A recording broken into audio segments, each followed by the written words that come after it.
मंजिल ने हौसले से कहा तेरे बस की बात नहीं। मंजिल ने हौसले से कहा तेरे बस की बात नहीं।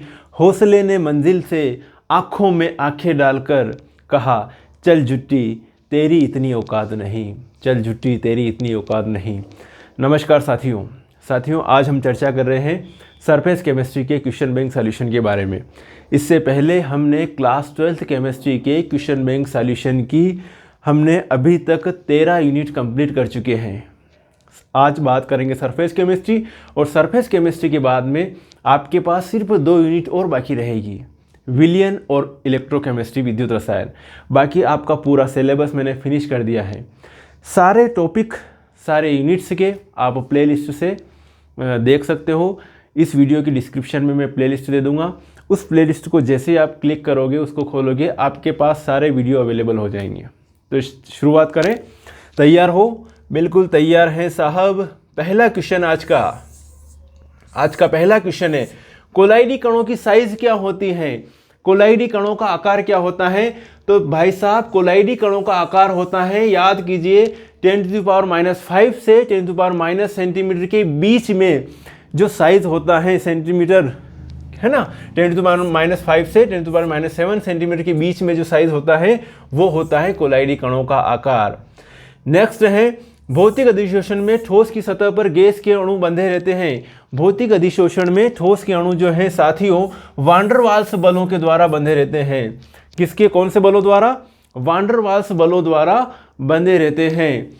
नेक्स्ट है आपके सामने, निम्न में से किसका प्रयोग द्रव स्नेही कोलाइड विलियन बनाने में नहीं होता है?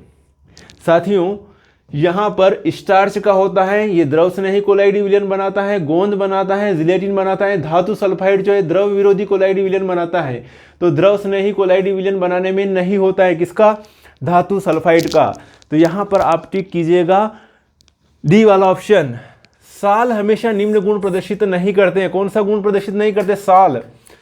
साल जो है मैग्नेटिक प्रॉपर्टी शो नहीं करते, बाकी अवशोषण होता है, टिंडल इफेक्ट होता है, स्कंदन होता है, सारी चीजें होती है, सिर्फ चुंबकीय गुण शो नहीं करते हैं। कौन? सॉल। कोलाइडी कणों का कौन सा गुण प्रकाश के प्रकीर्णन के कारण होता है? साथियों, कोलाइडी कणों के कौन सा गुण प्रकाश के प्रकीर्णन के कारण होता है? तो यहाँ पर इसका सही ऑप्शन है टिंडल प्रभाव। टिंडल प्रभाव प्रकाश के प्रकीर्णन के कारण होता है। नेक्स्ट है आपके सामने एमसीक्यूज, तुरंत अवक्षेपित फेरिक हाइड्रोक्साइड पर तनु HCl की कुछ बूंदें डालने पर लाल रंग का कोलाइड विलियन मिलता है। इस प्रक्रम को कहते हैं, क्या कहते हैं इसको कहते हैं भैया पेप्टीकरण। क्या कहते हैं इसको?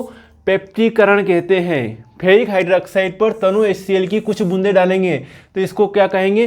पेप्टीकरण। पेप्टीकरण मतलब अवक्षेप को कोलाइडी विलियन में बदलने की प्रक्रिया को पेप्टीकरण कहते हैं। और कोलाइडी विलियन से अवक्षेप बनाने की प्रक्रिया को स्कंदन कहते हैं। तो यहाँ पर अवक्षेप से कोलाइडी विलियन बना रहे हैं तो इस प्रक्रिया को कहेंगे पेप्टीकरण। तुरंत अवक्षेपित फेरिक हाइड्रोक्साइड पर तनु HCl की कुछ बूंदें डालने पर लाल रंग का कोलाइडी विलियन बनता है। इस प्रक्रम को कहते हैं पेप्टीकरण। सी वाला ऑप्शन सही है। अगला है आर्सेनियस सल्फाइड के कोलाइडी विलियन को निम्न के द्वारा स्कंदित किया जाता है। तो स्कंदन करने के लिए क्या डालते हैं? कोई भी विद्युत अपगट्य डालते हैं। तो विद्युत अपगट्य में भी जैसे कि कोई डाल रहे हैं, ऐसा विद्युत अपगट्य डालेंगे जिसके ऊपर आवेश की मात्रा ज़्यादा हो तो वो उसका ज़्यादा स्कंदन करेगा, अवक्षेप जल्दी चेंज करेगा। तो ये इसके ऊपर भी डिपेंड करेगा। जैसे कि आपके पास SN4+ है, Al3+ है, और एक है आपके पास B2+ है, और एक है आपके पास Na+ है। तो किसकी स्कंदन क्षमता ज़्यादा होगी? इसकी स्कंदन क्षमता ज़्यादा होगी। तो आर्सेनियस सल्फाइड के कोलाइडी विलियन को निम्न के द्वारा स्कंदित किया जाता है तो विद्युत अपगट्य डालकर, उसके अंदर कौन सा भी विद्युत अपगट्य डालेंगे तो क्या होगा? स्कंदन होगा। कोलाइडी कणों का अधिगमन विद्युत क्षेत्र के प्रभाव द्वारा होने का प्रक्रम कहलाता है। विद्युत क्षेत्र के प्रभाव होने का प्रक्रम कहलाता है साथियों। कौन सा? विद्युत कण संचलन। है ना, विद्युत कण संचलन। कोलाइडी पार्टिकल जो होते हैं धनावेशित और ऋणावेशित दो प्रकार के कोलाइडी पार्टिकल होते हैं। विद्युत कण संचलन मतलब एक यू शेप की नली ली जाती है, उस यू शेप की नली में एक तरफ कैथोड लगा देते हैं, एक तरफ एनोड लगा देते हैं। एक तरफ एनोड है, एक तरफ है कैथोड। कैथोड की तरफ जो है पॉजिटिव पार्टिकल जाएंगे और एनोड की तरफ जो है वो नेगेटिव पार्टिकल जाएंगे। इसे कहते हैं विद्युत कण संचलन। विद्युत कण संचलन में धन कण संचलन और ऋण कण संचलन दोनों होते हैं। क्लियर है? तो बी वाला ऑप्शन जो है आपका सही है। 9वां क्वेश्चन आपका, किसी आयन की स्कंदन क्षमता किसी प्रदत्त कोलाइडी विलयन के लिए निर्भर है, किसके आवेश की मात्रा और चिन्ह दोनों के ऊपर डिपेंड करेगी। आवेश की मात्रा और चिन्ह दोनों के ऊपर डिपेंड करेगी। अगला है, सक्रिय चारकोल में एसिटिक अम्ल का अधिशोषण प्रक्रिया में एसिटिक अम्ल है। एसिटिक अम्ल क्या है? ठीक है, एक तो अधिशोष्य होता है और एक अधिशोषक। तो यहाँ पर एसिटिक अम्ल जो है वो काम करेगा, अधिशोष्य का काम करेगा। किसका काम करेगा दोस्तों? अधिशोष्य का काम करेगा एसिटिक एसिड। तो एसिटिक अम्ल क्या है? एक अधिशोष्य है। यहाँ पर कोलाइडी विलयन में कितनी अवस्थाएं होती हैं? तो कोलाइडी विलयन में 2 अवस्थाएं होती हैं, परिक्षिप्त और परिक्षेप्य। तो ये 2 अवस्थाएं होती हैं। तो साथियों बी वाला ऑप्शन जो है इसका सही होगा। हार्डी-शुल्जे का नियम है। हार्डी-शुल्जे का नियम स्कंदन क्षमता से रिलेटेड है। ठीक है, किससे रिलेटेड है? हार्डी-शुल्जे का नियम स्कंदन क्षमता से रिलेटेड है। इसका थ्योरेटिकल क्वेश्चन भी आगे आएगा, सारी चर्चा करेंगे हार्डी-शुल्जे नियम के बारे में भी। अब बात करें, अब अधिशोषण एक है। अधिशोषण और अवशोषण में डिफरेंस जब पड़ा होगा तो अधिशोषण जो होता है एक ऊष्माक्षेपी प्रक्रम है। किस टाइप का प्रक्रम है साथियों? ऊष्माक्षेपी प्रक्रम है। याद रखना, ऊष्माक्षेपी प्रक्रम है। फिर बात करें, किसी क्रिस्टलाभ को विसरण द्वारा अथवा झिल्लियों द्वारा छानकर कोलाइड से पृथक करने की विधि कहलाती है। क्या कहलाती है इस विधि को? इस विधि को कहते हैं अपोहन, कहते हैं डायलिसिस कहते हैं इसको। क्या कहते हैं? इस विधि को कहा जाता है अपोहन। कोलाइडी विलयन में से प्रकाश की किरण के जाने से किरण के मार्ग में जो प्रदीप्ति उत्पन्न होती है उसे भैया क्या कहेंगे? उसे कहेंगे टिंडल इफेक्ट, टिंडल प्रभाव कहेंगे। किसी आयन को स्कंदन की शक्ति उसकी किसके ऊपर निर्भर करेगी? संयोजकता के ऊपर। जिस आयन की संयोजकता ज़्यादा होगी उसकी स्कंदन क्षमता भी ज़्यादा होगी। अगर आपके साथ में एक तो Al3+ दे रखा है और एक दे रखा है Na+, तो किसकी स्कंदन क्षमता ज़्यादा होगी? इसकी स्कंदन क्षमता ज़्यादा होगी। 5वां ऑप्शन है आपके पास। वे कोलाइडी तंत्र हैं जिनमें कोई द्रव किसी ठोस में परिक्षिप्त रहता है। वे कोलाइडी तंत्र है, किसकी बात करें? जिनमें कोई द्रव किसी ठोस में परिक्षिप्त रहता है। कोई द्रव किसी ठोस में परिक्षिप्त रहता है मतलब अपन क्या डाल रहे हैं? किसी द्रव किसी ठोस में परिक्षिप्त रहता है। जैसे आटा लगाते हैं ना, तो जेल होता है ना, जेल कोलाइडी तंत्र ऐसा है। जेल वे कोलाइडी तंत्र हैं जिनमें कोई द्रव किसी ठोस में परिक्षिप्त रहता है। नेक्स्ट है आपका हार्डी-शुल्जे नियम के अनुसार आयनों की स्कंदन क्षमता आयनों की किसके ऊपर डिपेंड करेगी? अभी आया था ऐसा कैसे ही डबल रिपीट हो रहा है। संयोजकता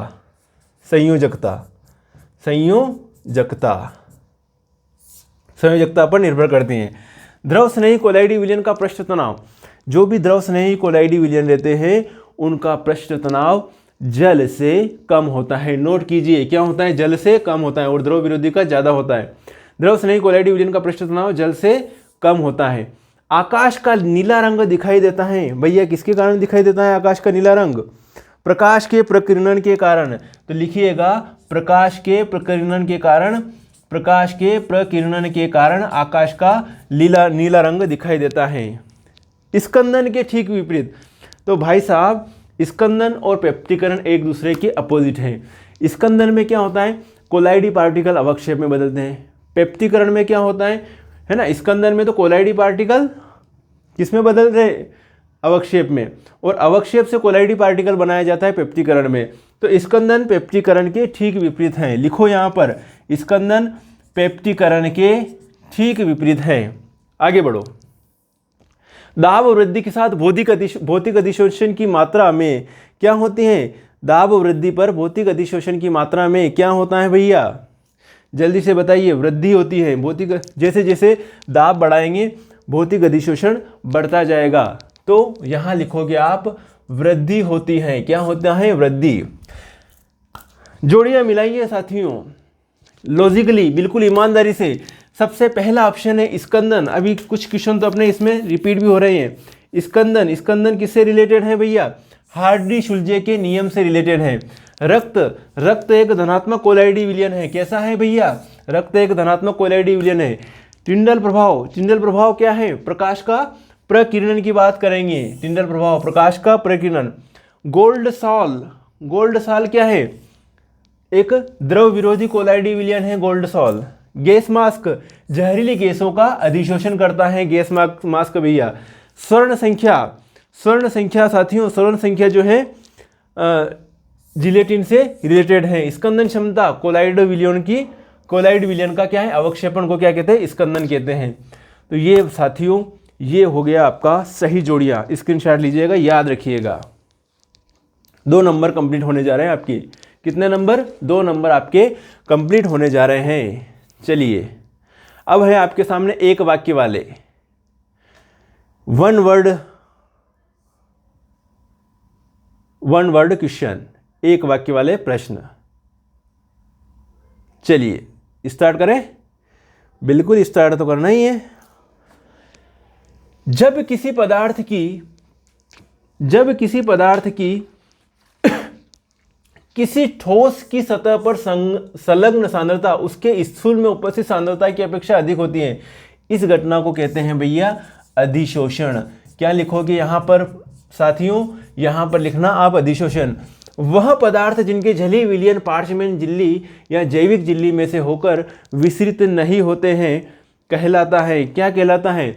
वह पदार्थ जिनके जलीय विलयन पार्चमेंट झिल्ली या जैविक झिल्ली में से होकर विसरित नहीं होते हैं, है ना, जिनके जलीय विलयन, तो उसको कहते हैं कोलाइडी विलयन। क्या कहते हैं इसको? कोलाइडी विलयन, कोलाइडी पार्टिकल। क्या कहते हैं इसको? कोलाइड कहते हैं, सॉरी, क्या कहते हैं इसको? कोलाइड, कोलाइड कहते हैं। वह पदार्थ, वो पदार्थ क्या कहलाएगा? कोलाइड। वे पदार्थ जो परिक्षेपण माध्यम जैसे जल के साथ हिलाने पर सरलता से कोलाइडी विलयन बनाते हैं कहलाते हैं। वे पदार्थ जो परिक्षेपण माध्यम जैसे जल के साथ, है ना, परिक्षेपण माध्यम जो ज़्यादा मात्रा में, परिक्षिप्त मतलब जो कम मात्रा में, तो वे पदार्थ जो परिक्षेपण माध्यम जैसे जल के साथ हिलाने पर सरलता से कोलाइडी विलयन बनाते हैं। तो जो सरलता से कोलाइडी विलयन बनाते हैं उनको क्या कहेंगे अपन? द्रव स्नेही कोलाइड, द्रव स्नेही कोलाइड कहेंगे इसको, द्रव स्नेही कोलाइड कहेंगे। अब आगे आ रहा है, वे पदार्थ जो परिक्षेपण माध्यम जैसे जल के साथ मिलाने पर सरलता से कोलाइड विलयन नहीं बनाते हैं, लिखोगे आप द्रव विरोधी कोलाइड। क्या लिखोगे? द्रव विरोधी कोलाइड। बच्चों समझ में आया? कोलाइडी कणों द्वारा टिंडल प्रभाव प्रदर्शित करने का क्या कारण है? अभी आया था, प्रकाश का प्रकिरणन, प्रकाश का प्रकिरणन। अगर आपको पेपर आता है तो सरल है, पेपर नहीं आता है तो कठिन है। कोई चीज़ कठिन और कोई चीज़ सरल नहीं होती है। सरल और कठिन आपके सोचने के ऊपर डिपेंड करता है। कोई बच्चा एग्ज़ाम दे के आता है तो मुस्कुराते हुए निकलता है एग्ज़ाम हॉल से, कोई बच्चा दुखी होते हुए निकलता है। अगर उसका दुखी होते हुए निकल रहा है मतलब ये पता चल गया कि इसका पेपर बिगड़ गया। पेपर तो पेपर था, किसी के लिए सरल था, किसी के लिए कठिन था। जो जानता है उसके लिए सरल है, जो नहीं जानता उसके लिए कठिन है। तो आपको भी जानना है और आपको अपना पेपर सरल बनाना है। एग्ज़ाम में आप ये कह के आओगे कि सर केमिस्ट्री का पेपर सरल आया था। चलिए अगला है, कोलाइडी कणों की गति को कहते हैं, कोलाइडी कणों की गति जिगजैग गति होती है और उसको रॉबर्ट ब्राउन ने रिसर्च किया था, इसलिए इस गति को ब्राउनी गति के नाम से भी जाना जाता है, जिगजैग गति, जिगजैग गति। अगला क्वेश्चन है, अगला, किसी अवक्षेप को कोलाइडी कणों में बदलने का क्या कारण है? बदलना क्या कहलाता है? पेप्टीकरण। अभी बताया था, पेप्टीकरण। अवक्षेप को कोलाइडी विलयन में बदलने की प्रक्रिया को क्या कहते हैं? पेप्टीकरण। ठीक है। और उल्टा कोलाइडी कणों का अवक्षेप में बदलना स्कंदन कहलाता है। स्कंदन और पेप्टीकरण एक दूसरे के अपोजिट। सरसों के तेल का पीला रंग गायब करने के लिए इसे सक्रिय कार्बन के साथ हिलाया जाता है। बढ़िया बात है। सरसों के तेल का पीला रंग गायब करने के लिए इसे सक्रिय कार्बन के साथ हिलाया जाता है। यह प्रक्रिया किस सिद्धांत पर आधारित है? तो अधिशोषण के सिद्धांत पर। किस सिद्धांत पर साथियों? अधिशोषण के सिद्धांत पर। अपोहन की क्रिया शरीर के किस अंग द्वारा की जाती है? तो अपोहन की क्रिया साथियों वृक्क या किडनी के द्वारा की जाती है। वृक्क या किडनी के द्वारा की जाती हैं। तो मेरी बात आपको समझ में आ गई होगी। मतलब आपके ये यूनिट है 4 नंबर की, 4 नंबर में से 2 नंबर कंप्लीट। आगे बढ़े, चलिए साथियों इसका स्क्रीनशॉट लीजिएगा, आगे बढ़ते हैं। मेरे हिसाब से ये सारे फिल इन द ब्लैंक आपको याद हो गए होंगे, सॉरी 1 वर्ड क्वेश्चन। चलिए अब हम बात करेंगे, ये जो आपके इतने सारे 2 अंक, ये यूनिट 4 नंबर की है। 2 नंबर के तो MCQs वगैरह ही आएंगे और 2 नंबर के कुछ ना कुछ क्वेश्चन आंसर पूछे जाएंगे। तो ये है 2 अंक है ना। चलिए आगे बढ़े, ये सारे क्वेश्चन के आंसर दूंगा, कुछ आगे पीछे हो सकते हैं लेकिन 100% जो है आपके सभी क्वेश्चन के आंसर इसमें मिलेंगे PDF में, और इसको समझाते हुए चर्चा करेंगे, हम समझाते हुए चर्चा करेंगे। चलिए आपके सामने सबसे पहला क्वेश्चन हाजिर है। ताप बढ़ने पर भौतिक अधिशोषण क्यों घटता है भाई साहब? ताप बढ़ने पर भौतिक अधिशोषण घट जाता है ना। ताप बढ़ने पर भौतिक अधिशोषण घट जाता है, और ताप को घटाएंगे तो भौतिक अधिशोषण क्या होगा? बढ़ेगा। दाब को बढ़ाएंगे तो भौतिक अधिशोषण क्या होगा? बढ़ेगा। ताप बढ़ने पर क्या होगा? ताप बढ़ने पर भौतिक अधिशोषण घटता है, कम होता है साथियों। ठीक है, टेम्परेचर पर। तो क्या लिखा है कि भौतिक अधिशोषण एक ऊष्माक्षेपी प्रक्रम है। ऊष्माक्षेपी लिखना, ऊष्माक्षेपी प्रक्रम है तथा यह उत्क्रमणी भी है। जैसे ठोस है और उसकी सतह पर गैस का क्या हो रहा है? अधिशोषण हो रहा है। अधिशोषण प्लस क्या निकलेगी? ऊष्मा निकलेगी। प्लस क्या निकलेगी? ऊष्मा। तो ताप बढ़ने पर अधिशोषण प्लस क्या होगा? ऊष्मा। तो भौतिक अधिशोषण कम ताप पर संपन्न होता है तथा तापमान बढ़ाने पर यह ली चैटलियर नियम के अनुसार कम होता जाता है। अधिशोषण वापस कम होता जाएगा, है ना। ये बढ़ेगा, ये अगर ऊष्मा अगर बढ़ेगी तो ये अधिशोषण क्या होता जाएगा? कम होता जाएगा। ठीक है, भौतिक अधिशोषण कम ताप पर संपन्न होता है तथा तापमान बढ़ने पर यह ली चैटलियर नियम अनुसार कम होता है। चलिए अगला आपका क्वेश्चन है, अपने क्रिस्टलीय रूपों की तुलना में चूर्णित पदार्थ अधिक प्रभावी अधिशोषक होता है। अपने क्रिस्टलीय रूपों की तुलना में थोड़ा और बारीक कर लो, क्रिस्टलीय पदार्थों को थोड़ा और क्या कर लो? बारीक कर लो।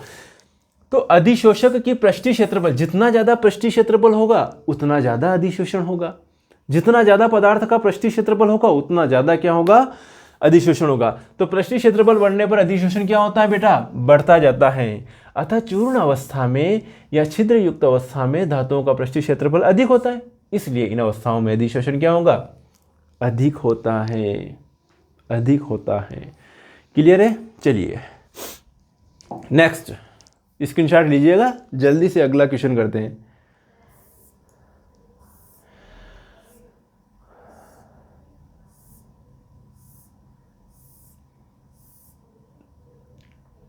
भौतिक अधिशोषण और रासायनिक अधिशोषण में अंतर। भौतिक अधिशोषण और रासायनिक अधिशोषण में अंतर। थर्ड वाला क्वेश्चन देख लीजिएगा, क्वेश्चन बैंक में मिलाते जाइएगा, कोई दिक्कत नहीं है। भौतिक अधिशोषण और रासायनिक अधिशोषण में क्या अंतर है तो दोनों अधिशोषण ही है।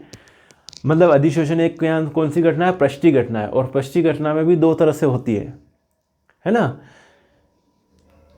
एक तो भौतिक और एक रासायनिक, केमिकल, है ना, केमिकल एड्सॉर्बेंट। भौतिक अधिशोषण, अधिशोषण ऊष्मा का मान लगभग 40 किलोजूल प्रति मोल होता है। इसका 200 से 400 किलोजूल प्रति मोल होता है पर मोल। भौतिक अधिशोषण कम ताप पर होता है, बढ़िया बात है। रासायनिक अधिशोषण के लिए क्या जरूरत है? ज़्यादा टेम्परेचर चाहिए तब अधिशोषण होगा। यह उत्क्रमणी होता है, वापस जो अधिशोषित पदार्थ है वापस टेम्परेचर बढ़ा के हटाया जा सकता है, इसमें बॉन्डिंग बन जाएगी। तो ये क्या है? अनुत्क्रमणीय है। अधिशोष्य और अधिशोषक के मध्य कौन सा बल काम कर रहा है? वान डर वाल्स। जो भी अधिशोषक और अधिशोष्य, इनके बीच में कौन सा फोर्सेस काम कर रहा है? वान डर वाल्स बल। अधिशोष्य और अधिशोषक के मध्य केमिकल बॉन्ड काम कर रहा है। भौतिक अधिशोषण में प्रकृति विशिष्ट नहीं होती है, ठोस समान रूप से गैसों को अधिशोषित करते हैं। रासायनिक अधिशोषण अत्यंत विशिष्ट होते हैं, स्पेसिफिक होते हैं, डिफरेंट टाइप के। तो ये हो गया रासायनिक अधिशोषण। भौतिक अधिशोषण और रासायनिक अधिशोषण में अंतर याद रखिएगा, इधर कुछ छूटा तो नहीं क्वेश्चन? एक क्वेश्चन छूट गया ये ना। चलो, किसी ठोस पर गैस के अधिशोषण को प्रभावित करने वाला कारक, 2 नंबर में ये भी क्वेश्चन आ सकता है। किसी ठोस पर गैस के अधिशोषण, कोई भी ठोस पदार्थ है उस पर गैस का अधिशोषण, कोई ठोस पदार्थ है उस पर गैस का अधिशोषण को प्रभावित करने वाले कारक कौन कौन से कारक हैं? भैया गैस की प्रकृति डिपेंड करेगी कि गैस भी अधिशोषित होना चाहती कि नहीं चाहती। अधिशोषक का पृष्ठीय क्षेत्रफल, जो अधिशोषक है उसका पृष्ठीय क्षेत्रफल ज़्यादा होगा तो अधिशोषण अधिक होगा। दाब डालेंगे तो भी अधिशोषण अधिक होगा। ताप का प्रभाव भौतिक अधिशोषण में पड़ता है, ताप बढ़ाएंगे तो अधिशोषण की मात्रा कम होगी। और अधिशोषक की सक्रियता। तो ये 5 कारक हैं किसी ठोस पर गैस के अधिशोषण को प्रभावित करने वाले कारक कौन कौन से हैं? तो गैस की प्रकृति, अधिशोषक का पृष्ठीय क्षेत्रफल, दाब, ताप और अधिशोषक की सक्रियता। क्लियर? मेरे हिसाब से, हमारे हिसाब से आपके समझ में आ गया होगा। ठीक है, ये रासायनिक अधिशोषण और भौतिक अधिशोषण में एक अंतर ये भी इस तरीके से लिखो तो भी कोई दिक्कत नहीं है। अभी मैंने जो तरीका बताया वो लिखो तो भी कोई दिक्कत नहीं है। ठीक है, भौतिक अधिशोषण रासायनिक अधिशोषण में ये अंतर है। आप चाहो तो ये वाला याद करो तो ये वाला याद कर सकते हो। चलिए, ये क्वेश्चन हम पढ़ चुके हैं। चलिए, ये क्वेश्चन भी साथियों हम पढ़ चुके हैं, भौतिक अधिशोषण रासायनिक अधिशोषण में अंतर। आगे बढ़े, अगला क्वेश्चन है आपके लिए, द्रव स्नेही तथा द्रव विरोधी कोलाइड में क्या अंतर है? द्रव स्नेही तथा द्रव विरोधी कोलाइड में क्या अंतर है? वेरी वेरी इंपॉर्टेंट क्वेश्चन है।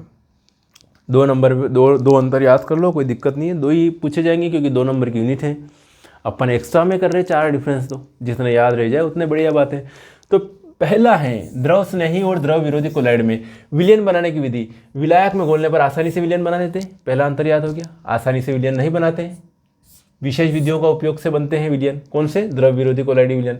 शानता, इनकी शानता परिक्षेप माध्यम से हमेशा अधिक होती है। क्या होती है इनकी शानता? विस्कोसिटी क्या होती है? ज़्यादा होती है, धीरे से बहते हैं ये। ठीक है, इनकी शानता माध्यम के समान ही होती है, कोई फर्क नहीं पड़ता है शानता का, बहने का गुण, द्रव के बहने का गुण, क्योंकि वो द्रव विरोधी कोलाइड विलयन बना रहे हैं। प्रकृति, इनकी उत्क्रमणी होती है, इनकी अनुत्क्रमणी होती है। अवक्षेपण के बाद विलायक के मिलाने पर पुनः कोलाइडी अवस्था में प्राप्त हो जाते हैं। बढ़िया बात है, वो वापस कोलाइडी विलयन नहीं बनाएंगी। कोलाइडी अगर अवक्षेप बन गया तो अवक्षेप से कोलाइडी विलयन नहीं बनता है, तो अवक्षेपित होने के बाद पुनः कोलाइडी अवस्था में आसानी से नहीं आते हैं। स्थायित्व, भैया ये तो अधिक स्थायी है, ये कम स्थायी है। विद्युत अपगति की सूक्ष्म मात्रा मिलाने से क्या हो जाएगा? इनका स्कंदन हो जाएगा। विद्युत अपगति की सूक्ष्म मात्रा मिलाने से ही स्कंदित हो जाते हैं। स्कंदन नहीं होता, सॉरी, है ना, स्कंदन नहीं होता, इनका स्कंदन हो जाता है। पृष्ठ तनाव, इनका पृष्ठ तनाव विलायक से कम होता है, इनका पृष्ठ तनाव विलायक के समान होता है। ये कह सकते हैं पृष्ठ तनाव विलायक के समान होता है। क्लियर है? आगे बढ़े। चलिए, द्रव स्नेही और द्रव विरोधी कोलाइड हो गया। अब आगे बात करते हैं विद्युत कण संचलन। किसकी बात कर रहे हैं बेटा अपन? विद्युत कण संचलन। और विद्युत कण संचलन 2 प्रकार से होता है ना। विद्युत कण, कोलाइडी पार्टिकल भी क्या होते हैं? आवेशित होते हैं, धनावेशित कोलाइडी पार्टिकल और ऋणावेशित कोलाइडी पार्टिकल। मैं आपको बताता हूँ, ये है आपके सामने विद्युत कण संचलन का डायग्राम। विद्युत कण संचलन ध्यान से देखिएगा। यू शेप की नली ले रखी है, ये साल कण है। 2 तरह के पार्टिकल हैं इसमें। कौन कौन से पार्टिकल है? एक तो ऋणावेशित है, ऋणावेशित कोलाइडी पार्टिकल, और कौन से हैं? धनावेशित कोलाइडी पार्टिकल। धनावेशित कोलाइडी पार्टिकल ऐसे जाएंगे, इस तरफ जाएंगे। ऋणावेशित कोलाइडी पार्टिकल यहाँ आ रहे हैं। तो ये धनावेशित है, तो ये किसको क्या कहूँगा मैं? कैथोड कहूँगा। इसको क्या कहूँगा मैं? एनोड कहूँगा। ये क्या है? एनोड। एनोड की तरफ कौन भाग रहा है? ऋणावेशित कोलाइडी पार्टिकल। पॉजिटिव की तरफ कौन जा? ये इसके ऊपर, कैथोड के ऊपर नेगेटिव चार्ज रहता है, इसके ऊपर एनोड के ऊपर पॉजिटिव। नेगेटिव पार्टिकल पॉजिटिव की तरफ, पॉजिटिव पार्टिकल नेगेटिव की तरफ भाग रहे। इसी को कहते हैं विद्युत कण संचलन। विद्युत कण संचलन में दोनों आ जाते हैं, धन कण संचलन और ऋण कण संचलन। धनावेशित कोलाइडी पार्टिकल भी गमन कर रहे हैं और ऋणावेशित कोलाइडी पार्टिकल भी गमन कर रहे हैं। आगे इसका थ्योरी क्या लिखा हुआ बेटा? इलेक्ट्रोफोरेसिस, विद्युत कण संचलन। तो कोलाइडी कणों पर धन अथवा ऋण आवेश रहता है। बढ़िया बात है, रहता ही है साहब। अतः जब कोलाइड विद्युत क्षेत्र में रखा जाता है, अभी बताया मैंने विद्युत क्षेत्र में रख दिया उनको, कहाँ रख दिया? विद्युत क्षेत्र में, जिसमें एक तरफ कैथोड लगा रखा, एक तरफ आपने एनोड लगा रखा, कैथोड और एनोड, और भर दिए इसके अंदर कोलाइडी विलयन। कोलाइडी पार्टिकल इसमें दोनों तरह के, धनावेशित और ऋणावेशित दोनों तरह के हैं, ठीक है, ऋणावेशित भी हैं और धनावेशित भी हैं। तो ऋणावेशित किधर की ओर जाएंगे? एनोड की तरफ। धनावेशित किधर की ओर जाएंगे? कैथोड की तरफ। मेरी बात सुना, जब कोलाइड विद्युत क्षेत्र में रखा जाता है तो ये कण विपरीत आवेश वाले इलेक्ट्रोड की ओर चलने लगते हैं और उन पर पहुंचकर उदासीन होकर अवक्षेपित हो जाते हैं, अवक्षेप बना लेंगे। जैसे As2As3 के कण जो ऋण आवेश युक्त होते हैं एनोड की ओर चलकर ऋणावेशित कहाँ भी जाएंगे? एनोड की तरफ। कहाँ जाएंगे भैया? एनोड की तरफ। ऋणावेशित पार्टिकल कहाँ जाएंगे? एनोड की तरफ। एनोड के ऊपर कौन सा चार्ज है? पॉजिटिव। एनोड की ओर चलकर वहाँ अवक्षेपित हो जाते हैं। कोलाइडी कणों का विद्युत प्रभाव से इस प्रकार का अभिगमन विद्युत कण संचलन कहलाता है। साथियों कंप्लीट, मेरे हिसाब से आपको यहाँ तक क्लियर हो चुका होगा। आगे बढ़ते हैं। ये बता दिया मैंने ना, डायग्राम आप स्क्रीनशॉट लेते जाना, वैसे आपके पास होगा। हम यहाँ पर समझने की बातें कर रहे हैं ज़्यादातर। स्कंदन क्या है? स्कंदन, मेरी बात सुनना, इस पात्र में आपके कोलाइडी पार्टिकल भरे हुए पड़े हैं। क्या भरे हुए पड़े? एक बार बोलो जल्दी से, कौन से पार्टिकल? कोलाइडी पार्टिकल। अब इसके अंदर मैंने कोई विद्युत अपगट्य मिला दिया। क्या मिला दिया? विद्युत अपगट्य। तो ये कोलाइडी पार्टिकल इकट्ठे होकर नीचे आ गए, बैठ गए। क्या बन गया? अवक्षेप। अवक्षेप। और यहाँ पर क्या था? कोलाइडी पार्टिकल, कोलाइडी कण। क्या कोलाइडी कण थे तो क्या कौन सा विलयन था? कोलाइडी विलयन था। ये कोलाइडी विलयन। अब कोलाइडी विलयन की इसमें कन्वर्ट हो गया, अवक्षेप में कन्वर्ट हो गया। इसको क्या कहेंगे भैया? स्कंदन। जैसे कि हम जो है पानी के अंदर जो है फिटकरी मिलाते हैं, तो जो कोलाइडी पार्टिकल रहते हैं, धूल के पार्टिकल, वो कहाँ पे जम जाते हैं? नीचे जम जाते हैं। आपने देखा होगा कचरा दूर करने के लिए पानी के अंदर फिटकरी मिलाते हैं लोग, ठीक है। तो उसको क्या कर रही है फिटकरी? किसका काम कर रही है? स्कंदन का काम कर रही है, स्कंदन कर देगी कोलाइडी पार्टिकल का। तो कोलाइडी कण धनात्मक या ऋणात्मक विद्युत आवेश युक्त होते हैं। यहाँ देखा गया है कि कोलाइड में उन पर आवेश से विरुद्ध आवेश वाला कोई विद्युत अपगट्य, यहां देखा गया है कि कोलाइड में उन पर आवेश से विरुद्ध आवेश वाले विद्युत अपगट्य की उचित मात्रा में मिला दे तो उनका आवेश नष्ट हो जाता है और वे आपस में इकट्ठा होने लगते हैं। छोटे छोटे पार्टिकल इकट्ठा होके डम से नीचे गिर जाएंगे, मतलब स्कंदन हो रहा है, उनका अवक्षेपण हो रहा है, ठीक है। और वे आपस में इकट्ठा होकर अवक्षेप बना देते हैं। ये छोटे छोटे पार्टिकल इकट्ठा होंगे, डब से नीचे गिर जाएंगे, बड़ा पार्टिकल बनते ही, है ना, अवक्षेप बना देते हैं। कोलाइडी कणों का विद्युत अपगट्य द्वारा अवक्षेपित होना, कोलाइडी कणों का विद्युत अपगट्य द्वारा अवक्षेपित होना स्कंदन कहलाता है। क्या कहलाता है? स्कंदन कहलाता है। तो साथियों मेरे हिसाब से आपको ये क्वेश्चन समझ में आया होगा। आगे बात करते हैं, स्कंदन हो गया, अब बात करें अपोहन। नोट कीजिएगा, अपोहन। अपोहन की क्रिया कोलाइडी विलयन को शुद्ध करने के लिए की जाती है। किसको शुद्ध करने के लिए? कोलाइडी विलयन को शुद्ध। आपने यहां पर कोलाइडी विलयन भर रखा है और यहां पर जल का बहाव, इस जल क्या है, इसके अंदर आ जा सकता है। कोलाइडी पार्टिकल अंदर से बाहर नहीं जा सकते, कोलाइडी पार्टिकल अंदर रहेंगे, लेकिन इसके अंदर कुछ ऐसी इंप्यूरिटीज हैं वो इस जल के बहाव के साथ में बाहर निकल जाएगी। इस थैले में कोलाइडी विलयन है और कोलाइडी विलयन के अंदर क्या है? अशुद्धि भी भर रखी है। चल भाई अशुद्धि भर रखी, क्या करें? जल के बहाव के थैले को डुबाया, कोलाइडी पार्टिकल तो उसी में रह गए। उसके थैले के अंदर जो अशुद्धियाँ थी, जो आर पार जा सकती थी इस थैले के अंदर, है ना, इस आर पार जा सकती, वो बाहर निकल गई। मजा आ गया। इसको कह रहे हैं अपन अपोहन या शुद्धिकरण। अब क्या कह रहे हैं भैया? यह एक उपयुक्त झिल्ली द्वारा, ये झिल्ली है, ये यहाँ पर झिल्ली लगा रखी है, इस थैले में स्पेशली झिल्ली फिट कर रखी है। यह एक उपयुक्त झिल्ली द्वारा अपोहन करके कोलाइडी विलयन में से दो घुले हुए पदार्थों को निकालने का प्रक्रम है। दो घुले हुए पदार्थों को निकालने के प्रक्रम में। चूंकि वास्तविक विलयन के कण जंतु झिल्ली, पार्चमेंट पेपर या सेलोफोन शीट में से निकल जाते हैं। वास्तविक विलयन के पार्टिकल इसमें से आर पार निकल सकते हैं, कोई दिक्कत नहीं। और निकलेंगे कैसे? ऐसे भराएगा, ये पूरा भर रहा है, इधर से जल निकलता जा रहा है, बहाव में अशुद्ध पदार्थ निकलता जाएगा, वास्तविक विलयन के पार्टिकल निकलते जाएंगे, सिर्फ कोलाइडी पार्टिकल बचेंगे, शुद्ध कोलाइडी विलयन रहेगा अपना कोलाइडी पार्टिकल। तो चूंकि वास्तविक विलयन